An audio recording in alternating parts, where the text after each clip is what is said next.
తెలుగు రాష్ట్రాల్లో పెట్టుబడుల పేరుతో భారీ మోసం వెలుగులోకి వచ్చింది. మెసారా ఇన్ఫ్రా డెవలపర్స్ అధినేత పెంచల సుబ్బారెడ్డిని హైటెక్ సిటీలో మాదాపూర్ పోలీసులు అరెస్ట్ చేశారు. వివాదాస్పద భూములకు ప్రీ లాంచ్ చేసి సుమారు 100 కోట్ల రూపాయలు వసూలు చేసి పరారయ్యాడు. దీంతో బాధితులు పోలీసులను ఆశ్రయించగా రంగంలోకి దిగిన పోలీసులు సుబ్బారెడ్డిని అదుపులోకి తీసుకున్నారు.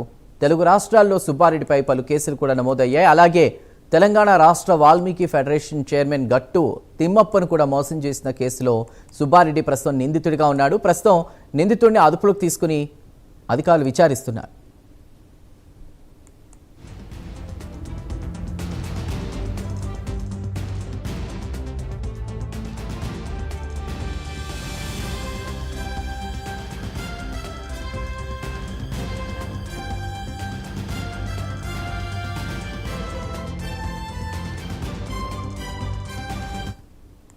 తెలుగు రాష్ట్రాల్లో పెట్టుబడుల పేరుతో భారీ మోసం వెలుగులోకి వచ్చింది.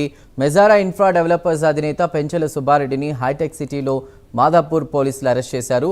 వివాదాస్పద భూములకు ప్రీ లాంచ్ చేసి సుమారు 100 కోట్ల రూపాయలు వసూలు చేసి పరారయ్యాడు. దీంతో బాధితులు పోలీసులను ఆశ్రయించగా రంగంలోకి దిగినటువంటి పోలీసులు సుబ్బారెడ్డిని అదుపులోకి తీసుకున్నారు. తెలుగు రాష్ట్రాల్లో సుబ్బారెడ్డిపై పలు కేసులు కూడా నమోదయ్యాయి. అలాగే తెలంగాణ రాష్ట్ర వాల్మీకి ఫెడరేషన్ చైర్మన్ గట్టు తిమ్మప్పను మోసం చేసిన కేసులో కూడా ప్రస్తుతం సుబ్బారెడ్డి నిందితుడిగా ఉన్నారు. ఇక నిందితుడిని అదుపులోకి తీసుకుని పోలీసులు విచారిస్తున్నారు.